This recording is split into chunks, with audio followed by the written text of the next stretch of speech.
Welcome to UG Ghana's TV with your man Robert Wales. It's a match day preview. Arsenal at Emirates playing Fulham. It's a beautiful day here in East Africa, in Uganda in particular. People are warming up for that match, and it will take place tomorrow at 5 here in East African time. With me here, I'm joined up with Martinez and the Big Steve.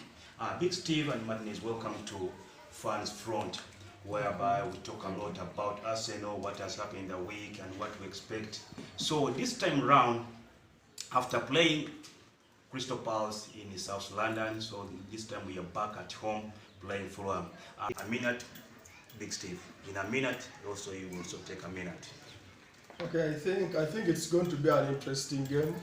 Last season we matched with a 2-1 victory at home. It wasn't an easy game. Remember, Mitrovic gave our defenders a torrid time, and he forced Gabriel actually into that mistake that led into the goal.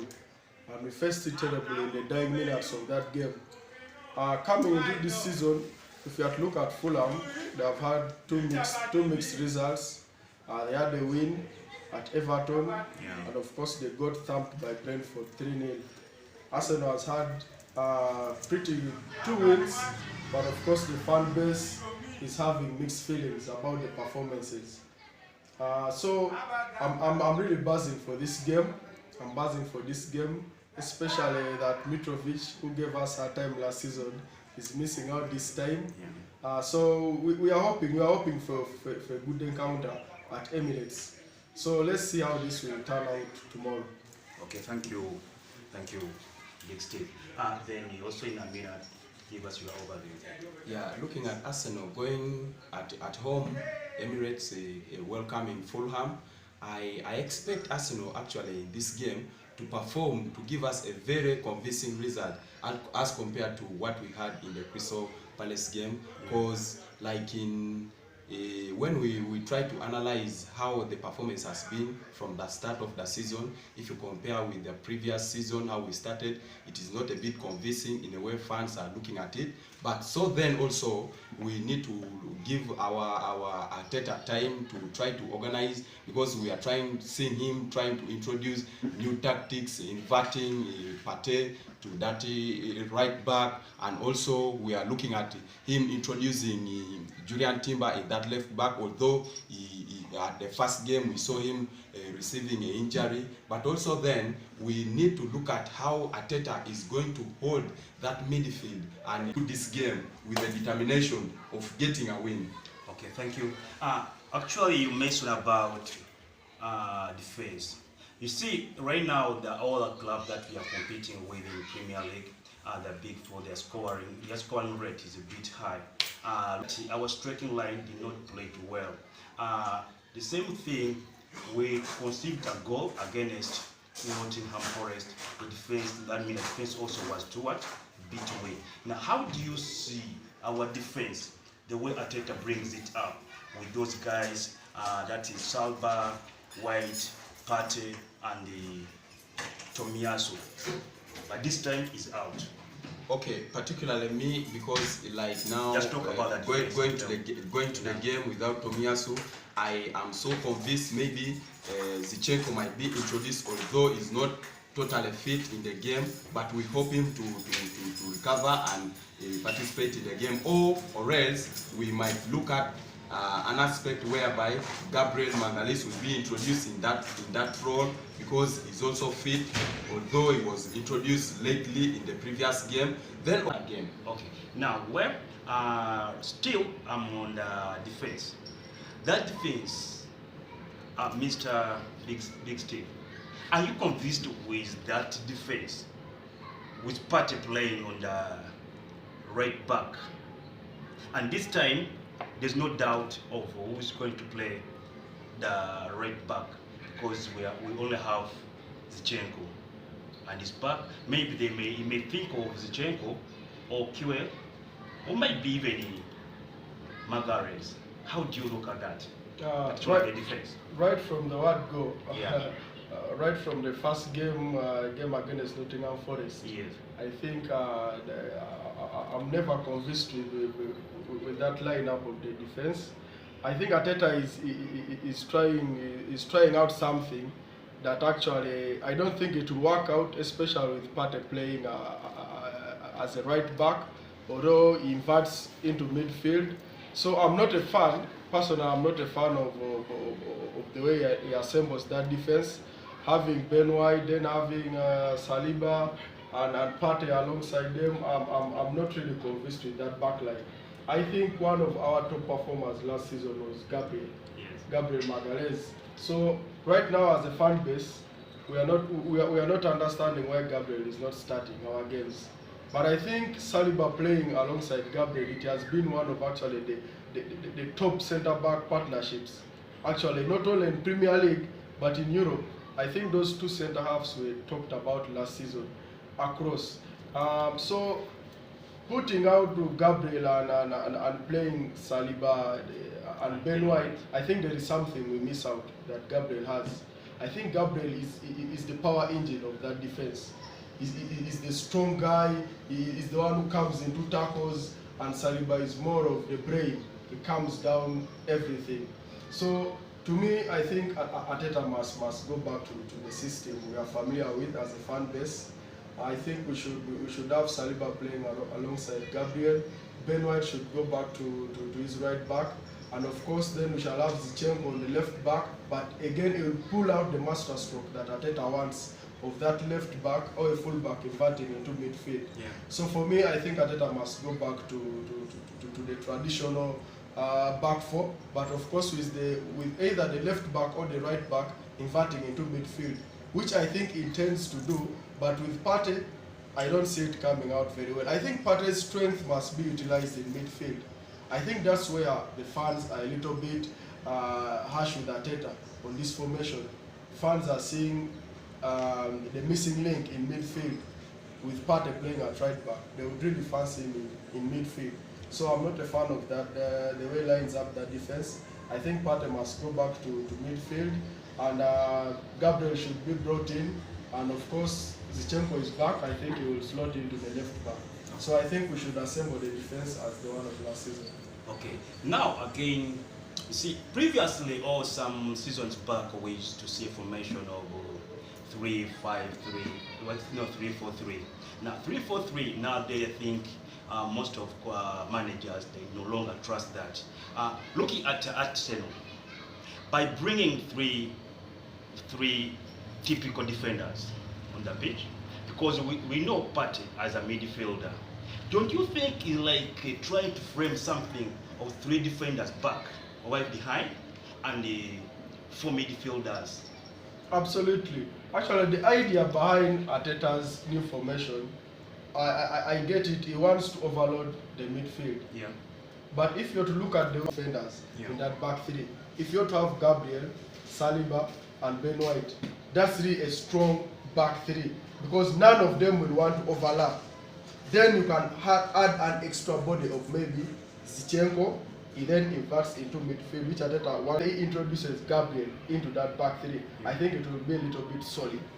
But playing Partey in that back three, then he has to invert. I think there will be a lot of spaces in behind. So I think it's just a matter of introducing Gabriel, and maybe one of the fullbacks, Zinchenko, is back, so then Zinchenko can do it better, inverting inside. Okay. Yeah. Now, Martinez, do you think that Julian's injury caused confusion in Arteta's game plan? Okay, particularly me, when I assess that midfield very well and I assess that defense very well, yeah, that is a very big blow to the team. It is a big blow to the fan base, and it's a big blow to everyone in Arsenal. But so then we trust in the development which Arteta is having, because right now we are seeing every player is almost eager to be in that development of Arteta. But when we look at Partey being inverted to right back, I think Zinchenko in his own playing game, he plays almost like Julian Timber. Okay. He likes inverting in the midfield and supporting in that backbone in the midfield. So like me personally, I'm convinced with him in the defense. Okay. Now looking at the previous match against Crystal Palace, when the critical conditions, after Tomiyasu being sent out. We saw some substitutes coming in. Still, we saw Kai Havertz playing 90 minutes, whereby we expected him also to get out and to create more stronger physical players, or like introduction of Trezeguet, but this time didn't happen. Do you think, Big Steve, you think that Arteta is over trusting Kai Havertz than the other players? I think it's a little bit problematic. Right now, that's why I see the fan base is a little bit divided. Yeah. Especially in that aspect Yes. of Kai Havertz, Trossard, Martinelli, Ketia. Generally, the fan base is asking questions because Trossard, I think, has been our best performer in pre-season. Yeah. He has been tried in different positions and actually has produced results. We looked at one point, we saw him, I think, against the MLS team. Yes. He came in and was coming right from the midfield, playing as an 8. Yes. Then we see him being introduced against Barcelona. He's playing as a winger, and still he executed that role very well. Yes. So Kai Havertz is not that badly actually. I think he has played well the first 2 games. But the issue with Kai Havertz, people want to see him doing something extra. Yeah. Extra. People right now are not getting the formation very well. Where is Arteta exactly playing Havertz? Is he playing him as an additional midfielder, or is he playing him just behind the striker? Actually, we see him all over the place. Yes. So the fan base is not understanding what particular role Arteta is playing Kai Havertz. But to me, if I'm to see Kai Havertz, I think it's hard now to convince Arteta to get him out of the team. But I think the other players, they need minutes as well. Okay. If Kai Havertz can give you 60 minutes, Yeah. I think you can introduce him Trossard. I think Trossard is one of the technical players in the team that we have. And we know him, once he has that ball on his leg, he can easily pick up a shot, he can shoot, like we see him in the Community Shield. If it were not for that deflected shot, then the result would be different. I think Man City on that day would have gone with the Community Shield. Yeah. So I think Arteta should try to juggle those players. Especially, it's interesting how this Fulham game comes in. Personally, I would want to see Trossard develop in this game. Maybe at certain point in this game, he may not necessarily start.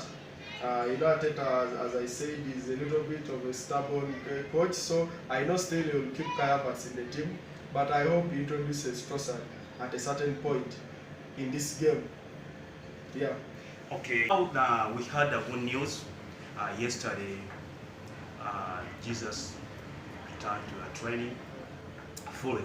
So this time we're also looking at the match between Arsenal and Fulham. Then also we've seen in Teta Ketia. Ketia has been really producing. He has been really involved in Arsenal wins. Like of the recent match, is the man who came up with the penalty. So this time, do you expect him to miss on the starting lineup? Particularly right now, when we look at like our attacking force, me really, I am very convinced with the work rate of Nketiah. Nketiah was trying to link up the play with the wingers, with the Martinelli and Bukayo Saka, and plus even his midfielders. Really, we saw how he was understanding that how he understood how to win in that penalty. It was a bit convincing to me, although he missed a very, very clear chances, but it was not his chance by that time. But also, I know he's going to give us goals. He's a good finisher. Okay, thank you. Now,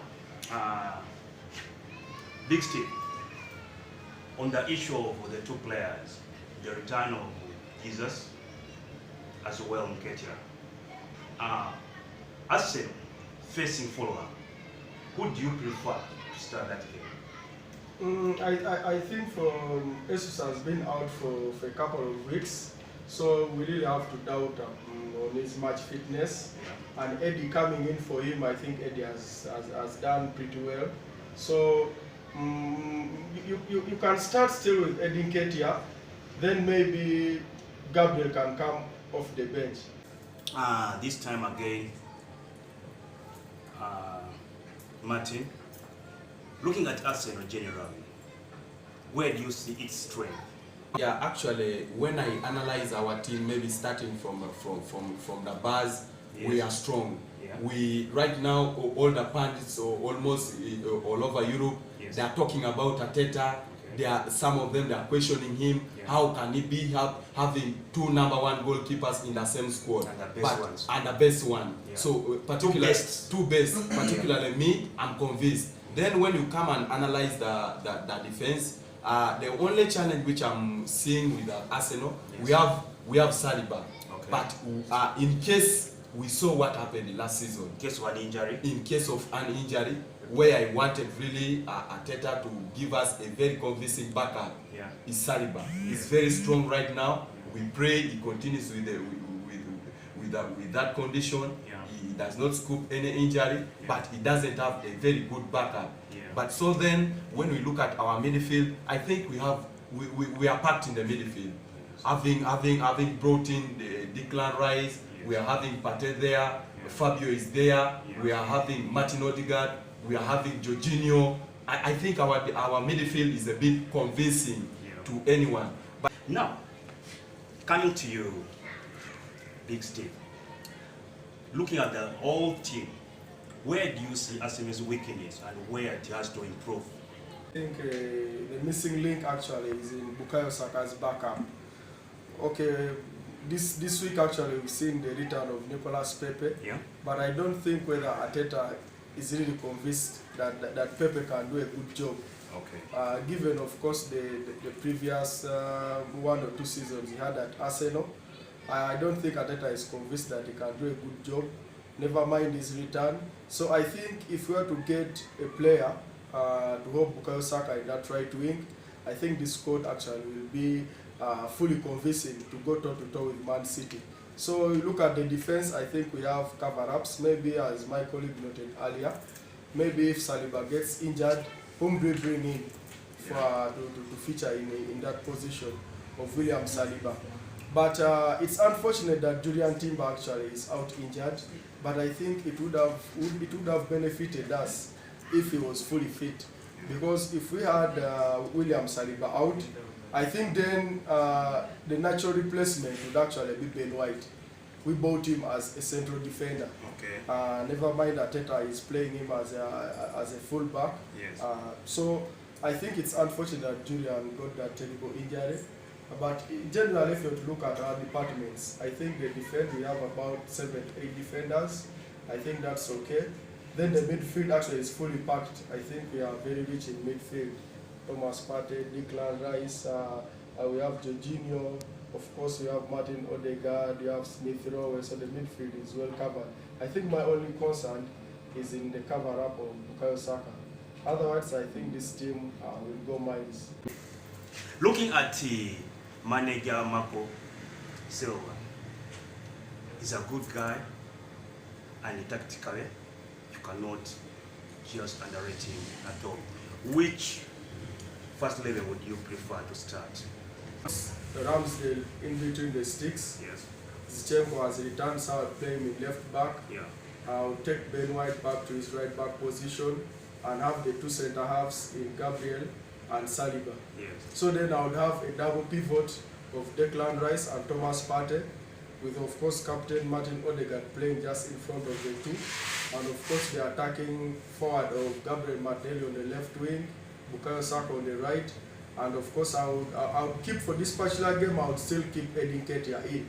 So I think in my new formation, 4-2-3-1, I think I take off Kai Havertz. So I would have Ketia leading the line, and maybe of course we are excited with the return of Gabriel Jesus. Yeah. So maybe he can come in the later hours, later minutes of the game. Sorry.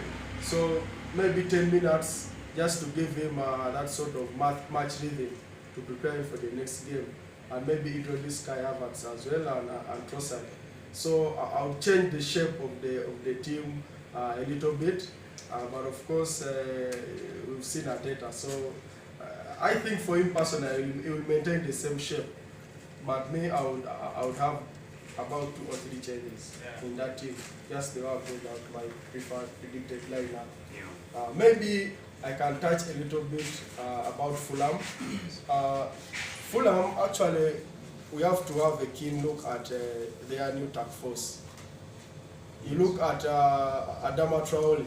I think a person who's going to play on that left-hand side must actually be up to his game, because we know Adama Traore has tormented a lot of defenders with his pace, with his power. Yeah. So I think whether Zinchenko features in there or Kivio, you never know. Yeah. We've seen Kivio playing in that left back actually in pre-season. He played there. So whoever is going to be in that left-hand side, I think must actually press for a real battle with Adama Traore. Then of course the big lad, Raul Jimenez. Another battle is going to be in midfield. I think they have 2 quality midfielders in João Paulinho and Andres Pereira, the Brazilian. Yeah. So I think the battle between Arsenal and Fulham is going to be an interesting one. I think in those 2 areas, the midfield and of course the attacking force, Adama Traore, Raul Jimenez. I think maybe with the Willian being doubtful, they still have one of the most exciting talents actually. Carlos Vinicius is a very excellent kid. I think I've had some time to watch him. So I think whoever plays that right back as well must watch out for that young lad, Carlos Vinicius. Yeah, so I think it will be an interesting game. So let's wait and see what will happen tomorrow. Okay, now I personally am a bit convinced with although last season you had an issue or a big complaint on the squad depth. I personally am a bit convinced with squad depth that at this time he has a number of players to choose, who to start, who to come next. So in a few seconds, concerning the whole squad depth, summarizing up everything, give me your match prediction, Arsenal versus Fulham at Emirates. Through. So I see maybe a 3-1 victory to Arsenal, but it won't come that easy as the way we think. So I expect Fulham also to put up some challenge. Looking at that team, do you expect this time Ramsdale to come up with a clean sheet in your prediction? Me particularly, with the introduction of David Raya and the Arsenal playing at home with the fan base. Yes. You know, right now in Europe, every team when they are visiting Emirates Stadium, they know what is there. Okay. So for me, with the work rate I saw with Edin Ketia developing with the Bukayo Saka, yes, coming from the right wing, and maybe like the way I said I would want Trossard to be there. Yes. I'm seeing Arsenal scoring 2 goals and Fulham is not getting anything because